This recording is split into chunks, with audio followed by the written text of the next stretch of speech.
우리가 예수님의 십자가 사건, 십자가 이런 표현들 많이 사용하죠. 이 표현들 안에는요 반드시 두 가지의 내용이 담겨야 됩니다. 하나는 예수님께서 십자가에서 죽으신 내용이고요, 다른 하나는 죽으셨지만 3일 만에 다시 살아나셨다라고 하는 이 부활의 내용입니다. 우리가 십자가를 생각할 때, 또 서로 간의 십자가에 대한 이야기를 할 때 이 둘 중에 하나라도 빠지면 안 되는 거죠.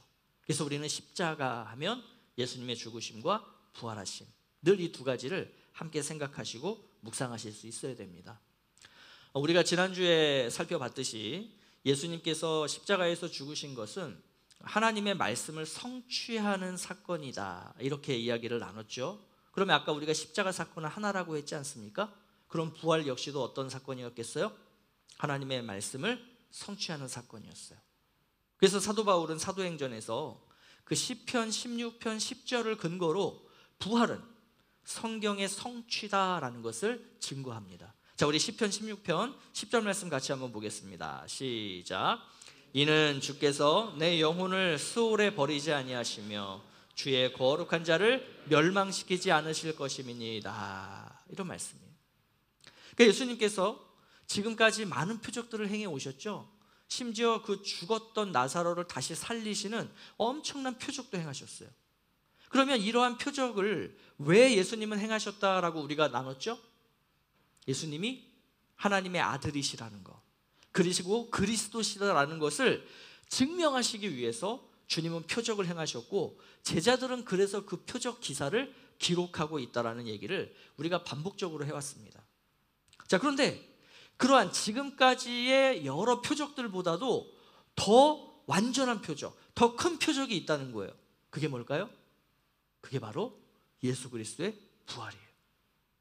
여러분, 그렇다는 것은 예수님께서는 이 부활을 통해서 뭘 증명하신 거예요? 스스로 뭘 증명하신 거예요? 내가 하나님의 아들이며 그리스도시다라는 것을 예수님은 이 부활이라고 하는 표적 사건을 통해서 증명하셨던 거예요.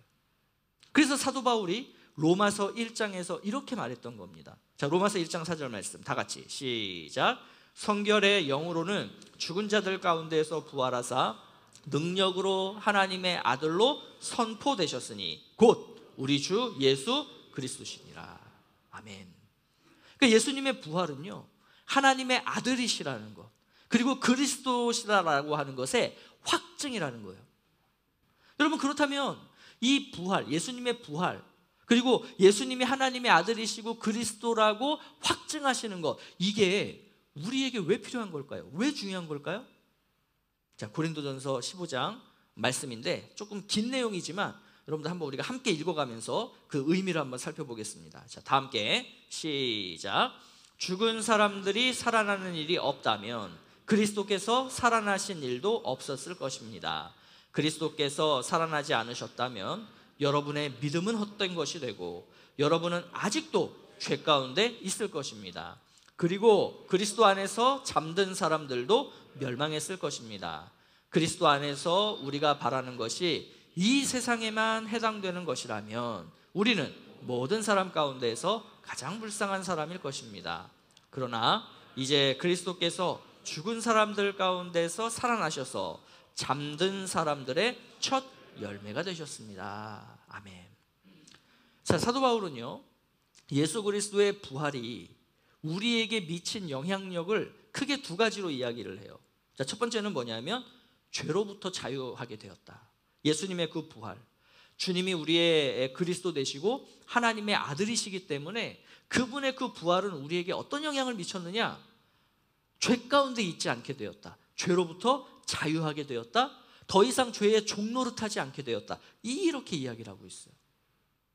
자, 다른 말로 이것을 우리가 영원한 생명을 얻게 되었다, 이렇게 표현하기도 합니다. 자, 그래서 이제 두 번째는 뭐냐? 이렇게 영원한 생명을 얻게 되었기 때문에 이제 예수님의 부활을 믿고 이렇게 구원받은 사람들은 이 세상에서의 삶에 얽매여 살지 않는다는 거예요. 이 세상의 가치에 얽매여 살아가지 않는다는 거예요. 우리의 인생은 이 세상에만 해당되는 인생이 아니라는 거예요. 그래서 뭐라고 표현하냐면 우리는 영원을 바라보는 삶을 사는 자들이다. 우리는 영원을 준비하는 자들이다. 그래서 우리가 이 땅에서의 사는 이 삶은 어떤 삶이냐? 그 영혼을 준비하는 시간이다라고 우리가 이야기를 하는 겁니다. 그래서 만약에 예수님의 부활이 거짓이라면요, 이 두 가지 사건, 이 두 가지의 변화, 죄로부터의 자유함, 그리고 우리는 이 영원이라는 삶을, 이 생명을 부여받은 자들로서 이제는 이 땅에 얽매여 살아가지 않고 영원을 살아가는 삶, 이 두 가지는 우리에게 벌어질 수 없는 일이다라는 것입니다. 여러분, 예수를 믿는다는 게 바로 이런 거예요. 우리가 지금까지 요한복음을 통해서 계속해서 나눴던 것처럼요, 예수를 믿는 자들은 이 땅의 가치에 얽매여 살아가지 않아요. 영원을 바라보는 삶을 살아가요. 왜냐하면 영원한 생명을 얻었기 때문입니다. 여러분, 이 사실이 늘 여러분 안에 계셔야 돼요. 늘 내 삶 가운데 이것이 믿음으로 고백되어져야 되는 거예요. 한번 이런 가정을 해볼까요? 여러분의 삶이 확정적으로 딱 한 달 남았다. 병원에서 이제 한 달밖에 안 남았습니다. 여러분, 이 한 달 동안 어떤 삶을 사시겠어요? 정말로 내가 가치 있다라고 여기는 삶을 그 한 달 동안 살아가시겠죠? 그런데 여러분이 확정적으로 50년이라는 삶을 산다라고 이렇게 보장받았어요. 50년, 이 땅에서 딱 50년 살 수 있습니다. 뭐 하루도 덜하지도 않고 더하지도 않고 딱 50년. 그럼 여러분, 그 50년이라는 시간을 살아가실 때 이 한 달이라는 시간을 살아가는 것과 같은 삶을 사시겠어요? 다른 삶을 사시겠어요? 목사님, 같은 삶을 살아야죠. 왜요? 아니, 나는 내일 지구에 종말이 와도 한 그루의 사과나무를 심을 테니까요. 뭐 50년 후에 지구에 종말이 와도 나는 그래서 사과나무 계속 심을 거예요, 50년 동안? 아니잖아요. 우리는 한 달이라는 삶을 살 때와 50년이라는 시간을 살 때 이것이 확정되었다면 아마 우리의 삶은 달라질 거예요. 그죠? 자, 그렇다면 우리에게 영원이라는 시간이 보장됐다고요. 영원이라는 시간이 확정되었다고요. 그러면 여러분들은 이 영원이라는 시간 속에서 이 땅에서의 삶을 어떻게 보내실 거냐는 거예요. 이 땅에서의 뭐 길면 진짜 50년이잖아요. 그죠? 죄송해요. 여기 10대들은 한 100년 더 사셔도 돼요. 우리 뭐 40, 50대는 50년 남았어요. 그죠? 그 시간 뭐하고 사실 거냐는 거예요. 뭐하고 사실 거냐는 거예요.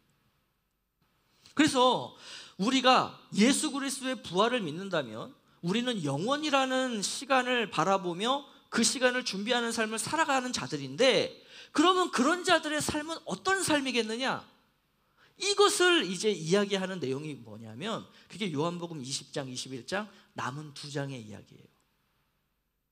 다시 말해서 제자들의 삶은 예수님의 이 부활이라고 하는 이 사건을 기점으로 완전하게 바뀌게 됩니다. 물론 예수님께서 이전에 그 말씀들을 안 하셨던 게 아니에요. 다 가르치셨어요. 다 훈련시키셨어요. 그렇지만 이 3년 동안 제자들은 그것을 몰랐는데 이 예수님의 부활이라고 하는 이 사건을 기점으로써 이제는 제자들이 완전히 변화되게 돼요. 이 세상의 가치에 얽매이지 않는 삶을 살고요, 영원을 준비하는 삶을 살아가게 되었다는 거예요. 자, 예수님의 부활 후 예수님은 제자들에게 어떤 말씀을 하셨고 또 제자들은 어떤 변화를 겪게 되는가? 우리가 이제 20장과 21장을 통해서 이러한 부분들을 한번 초점을 맞추시고 함께 살펴가 보면 좋을 것 같습니다. 자, 요한은요, 예수님의 부활 이야기의 서막을 이렇게 열고 있어요. 안식 후 첫날 일찍이 아직 어두울 때. 여러분, 성경이라는 책은요, 하나의 표현에 하나의 의미를 담는 책이 아닙니다. 학자들도 그렇고 뭐 문학을 하시는 분들도 그렇고 성경이라고 하는 이 책은 하나의 표현 안에 다양한 의미를 담는 기법으로 기록된 책이다, 이렇게 이야기를 해요. 자, 그리고 요한복음은 더더욱 그래요. 사도 요한은 기록을 할 때 하나의 표현 안에 굉장히 많은 의미를 담는 그러한 저자였습니다. 자, 그래서 이 안식 후 첫날 일찍이 아직 어두울 때에, 이것이요 그냥 단순히 그 당시에 어떤 시간적인 배경, 공간적인 상태를 묘사하는 설명만이 아니고요, 여기에는 굉장히 중요한 신학적 의미가 담겨져 있다는 거예요. 근데 이 의미를 아는 게 어렵지 않아요. 여러분, 사도 요한이 요한복음을 시작을 할 때 다른 복음서들과는 다르게 요한복음을 시작했어요. 기억하십니까? 1장 어떤 내용을 기록하면서 시작을 했는지? 창조 이야기부터 시작을 해요. 창조 이야기부터. 그리고 요한은 이 1장의 창조 이야기를 하면서 요한복음 전체를 관통하는 쭉 관통하는 굉장히 중요한 하나의 요소들을 등장시키는데, 자, 우리 한번 직접 말씀을 보죠. 자, 1장 1절 그리고 5절만 보겠습니다. 자, 시작. 태초에 말씀이 계셨다. 그 말씀은 하나님과 함께 계셨다. 그 말씀은 하나님이셨다. 5절. 그 빛이 어둠 속에서 비치니 어둠이 그 빛을 이기지 못하였다. 자, 요한은 예수님을 소개를 하면서 태초에 계셨던 말씀이셨다. 그리고 그 말씀이 곧 하나님이셨다. 이렇게 선언을 해요. 그러면서 이 복음서의 시작에 어떤 이미지를 떠오르도록 만드냐면 하나님께서 창조하셨던 그 창조의 때를 이렇게 떠올리게 만든다는 거죠. 자, 그러면서 그 창조의 때에 있어서 제일 중요한 것 중에 하나가 뭐냐면 빛이죠. 그죠? 빛. 첫째 날 하나님이 창조하셨던 빛. 그러니까 예수님을 설명하는 하나의 개념을 말하면서 굉장히 중요한 요소로 등장시키는 게 바로 이 빛이라는 거예요. 자, 빛이 어둠 속에서 비치니 어둠이 어떻게 되었다고요? 5절에서 그 빛을 이기지 못했다. 그 빛을 이기지 못했다. 자, 그러면 그렇게 하나님께서는 빛으로, 또 빛이 이 땅을 비추도록 그렇게 이 세상을 창조하셨는데 지금의 세상은 어떤 세상이라는 거예요? 어둠의 세상이라는 거예요. 그러면 왜 이 세상은 어둠 속에 있었을까요? 자, 하나님께서 태초에 말씀으로 세상을 창조하세요. 첫째 날 빛을, 둘째 날 궁창을, 셋째 날 땅을, 넷째 날, 다섯째 날, 여섯째 날. 그리고 이 모든 천지 창조의 마지막 활용점정 뭐였어요? 인간이었죠. 인간을 다 창조하시고 난 후에, 그래서 마지막으로 세상을 다 창조하시고 난 후에 하나님이 뭐라고 평가하세요? 보시기에 심히 좋았더라. 완전함, 완벽함, 그래서 선함, 이것을 의미하는 표현이에요. 자, 이렇게 세상을 창조하시고 일곱째 날 하나님이 뭐 하셨죠? 안식하셨어요. 그죠? 그래서 유대인들은 그 안식일을 기념하죠. 자, 하나님께서 창조하신 이 안식일까지 한번 생각해 보세요. 첫째 날, 둘째 날, 그래서 일곱째 날 안식까지. 자, 어때요? 완전해요? 너무 좋아요? 말 그대로 빛이 비추이는 세상이었어요. 자, 그런데 이 하나님의 안식 후에 어떤 일이 벌어집니까? 인간이 죄를 지어요. 죄로 세상이 물들고 인간은 더 이상 하나님을 볼 수 없게 되는, 말 그대로 칠흑 같은 어둠이 가로막고 있는 그러한 어둠의 세상이 되어버리고 만 거예요. 자, 안식일까지는 빛이었어요. 그런데 이 안식일 후에 어둠이 되어버리고 만 거예요. 자, 그렇다면 과연 이 세상은, 우리가 살고 있는 이 땅은 다시 그 빛을 되찾을 수 있을까요? 자, 안식일 후에 시간이 흘러요. 인간의 역사들이 이 땅에 하나하나 생겨나기 시작합니다. 그리고 그 인간의 역사 속에 누가 오세요? 그 말씀이신 하나님이신 예수께서 이 땅에 오신 거예요. 그리고 이 예수님이, 이 빛이신 분이 십자가에서 어떻게 됩니까? 죽으셨어요. 자, 이렇게 죽으시고 안식일 다음 날이 된 그 상태를 요한은 신학적으로 뭐라고 표현하고 있는 겁니까? 안식 후 첫날 일찍이 아직 어두울 때인 거예요. 아직 어두울 때인 거예요. 인간의 죄로 인해서 어두워진 세상, 그 말씀이고 빛이신 예수님이 이 땅에 오셨는데 십자가에서 죽으신 그 상황, 아직 어둠이라는 거예요. 요한이 예수님의 이 부활 이야기를 시작하면서 이러한 천지창조에서 언급되었던 개념들을 사용하는 것은 예수님의 부활을 뭘로 보기를 원했을까요? 이 요한복음을 읽는 독자들이 이러한 예수님의 부활을 뭘로 보기를 원했을까요? 이 머릿속에 뭘 떠올리기를 원했을까요? 다시 창조 때로 돌아가자. 하나님께서 7일간 천지를 창조하시고 안식하신 그 이후로 우리가 다시 돌아가자. 자, 그러면 어떤 기대를 하게 되는 거예요? 새로운 창조. 그 잃어버렸던 빛을 다시 회복하는 그 놀라운 새로운 창조가 시작되지는 않을까라고 하는 그 기대감을 갖도록 만드는 표현, 그게 바로 아직 어두울 때라는 거죠.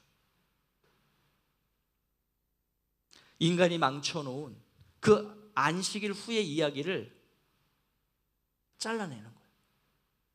그리고 예수님의 부활을 다시 그 8일째로 갖다 붙이는 거예요. 안식 후 첫날, 아직 어두울 때에. 그리고 예수님의 부활이 시작이 되는 거예요.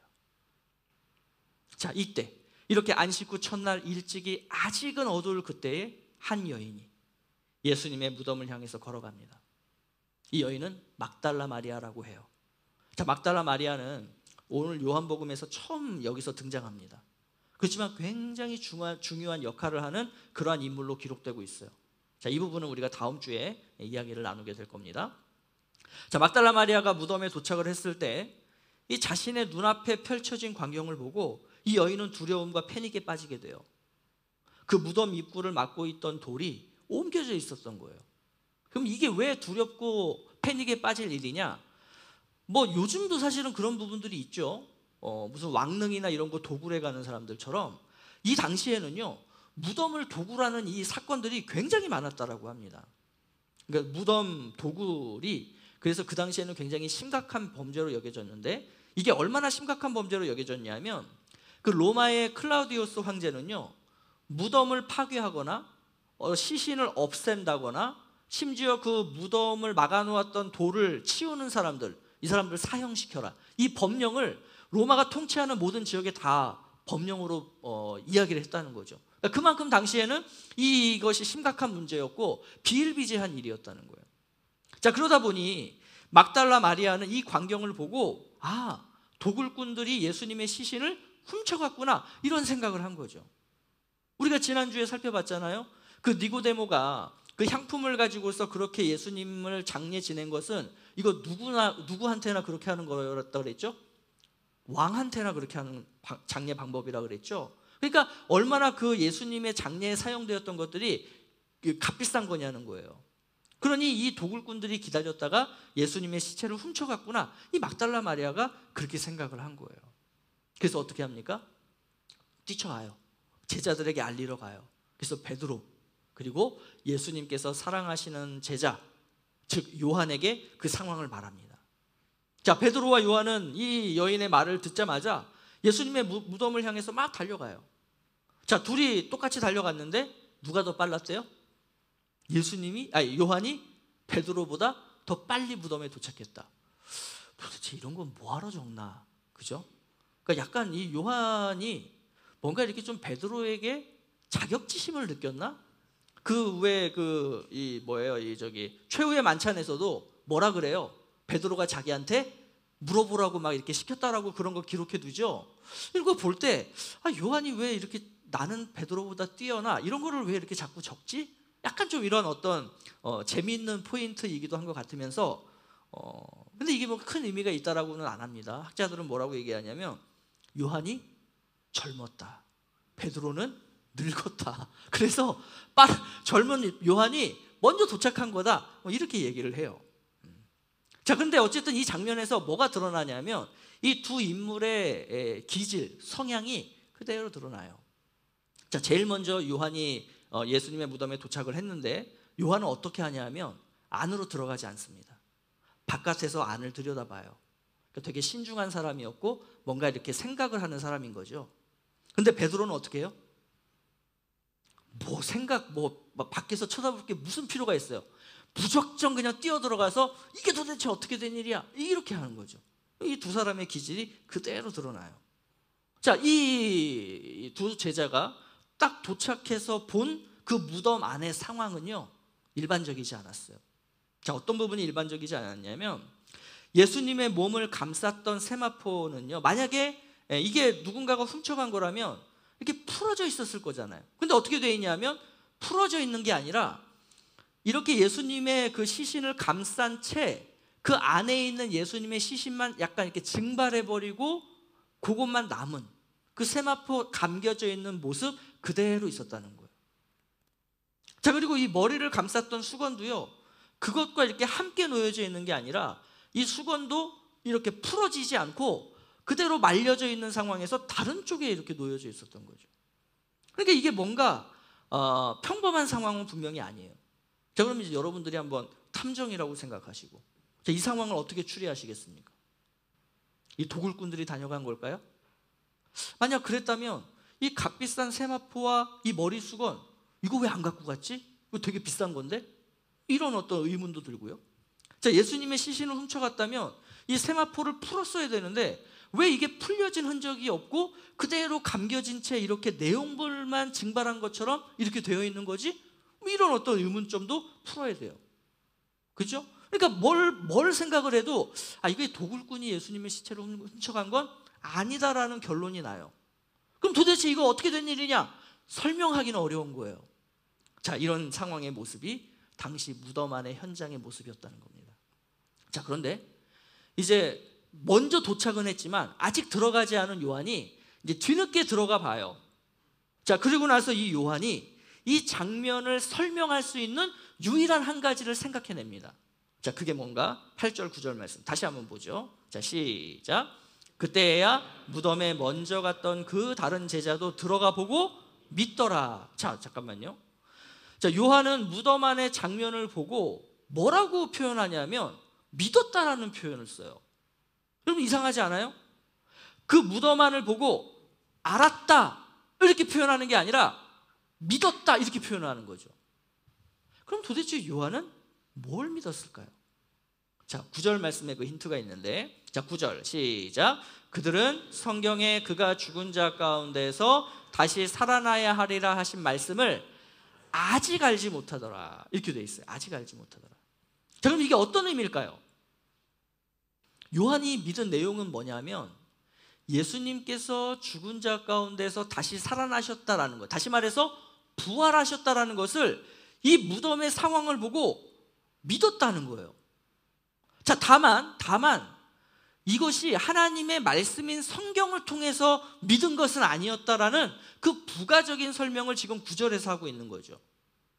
그러니까 요한을 비롯해서 제자들이 그 예수님의 부활이라고 하는 것은 성경에 미리 예언된 것이다, 그 성경이 말씀하신 것이 성취된 것이다 라고 하는 것을 알게 된 것은요, 부활 직후가 아니었다는 거예요.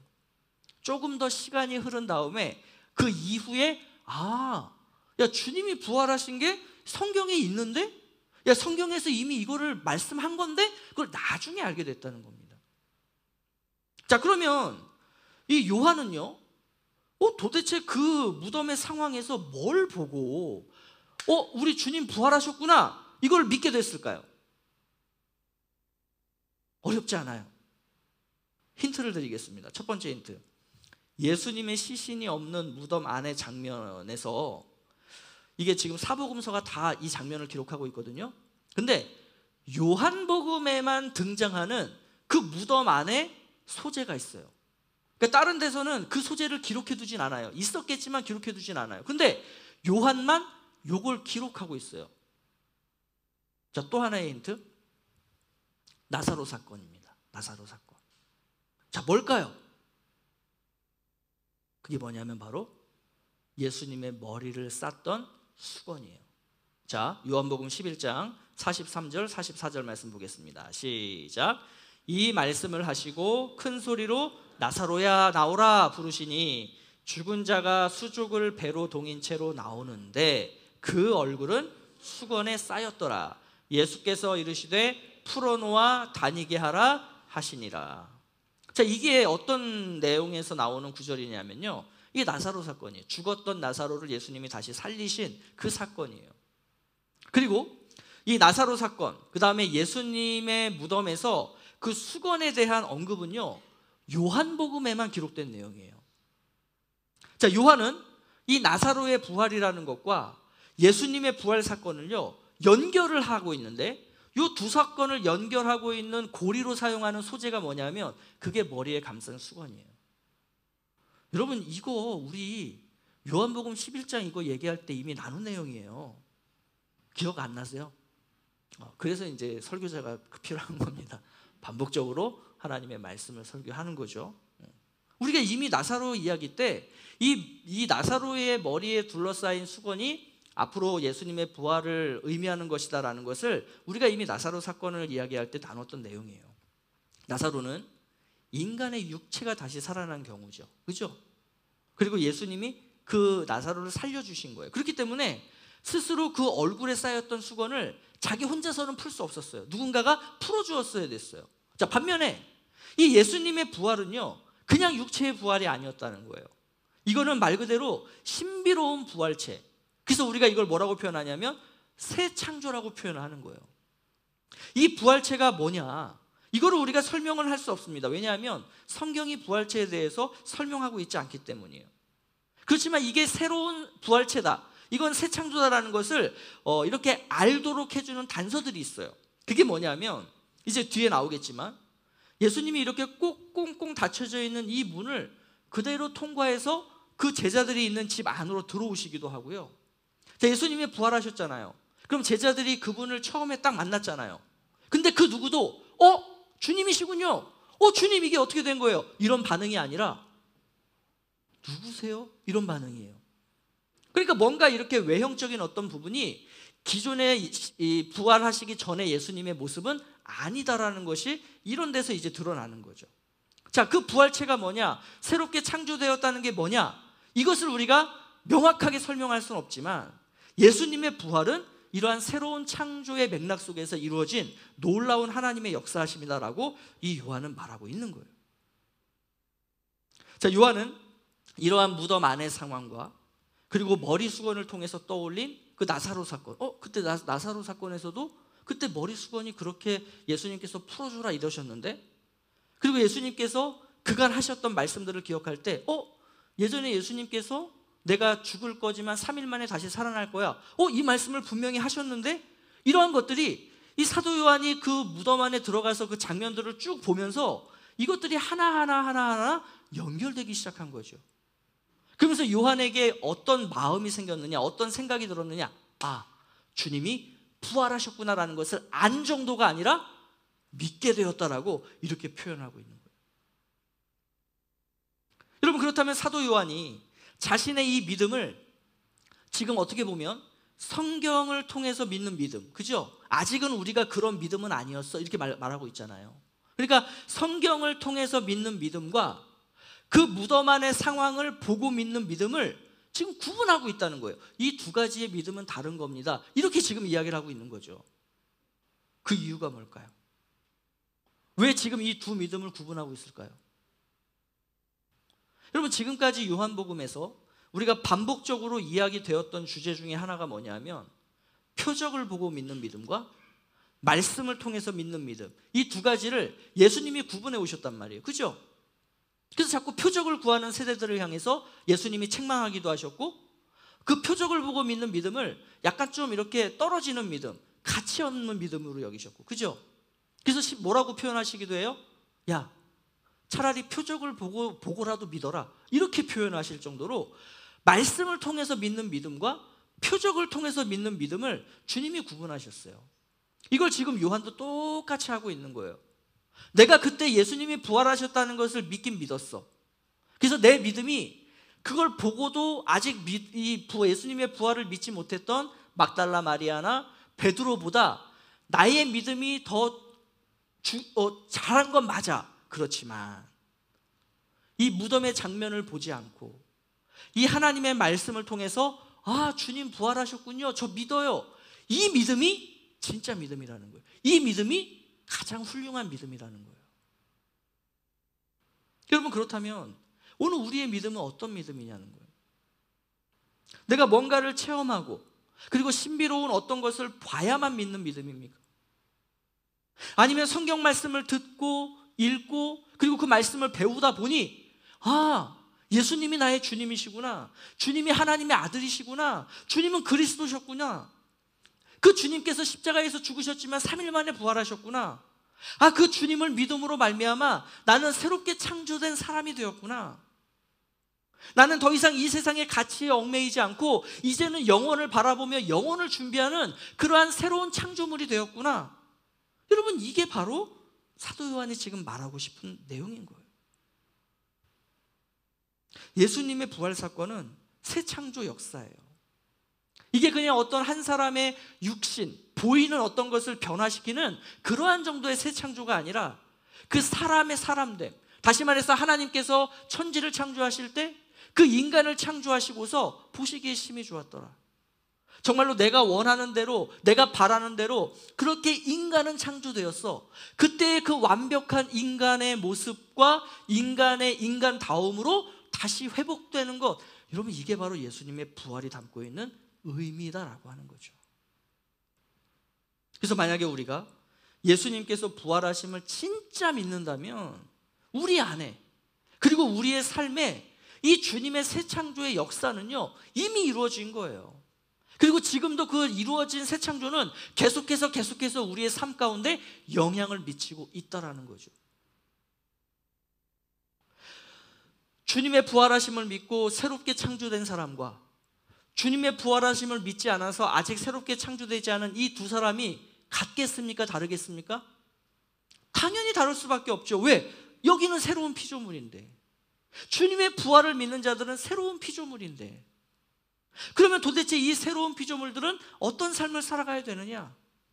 죄의 노예가 되지 않는 삶, 영혼을 바라보며 그 영혼을 준비하는 삶을 살아가는 것이죠. 여러분 이제 그 이야기를 우리가 앞으로 이 요한복음 21장까지 계속해서 살펴보게 될 거예요.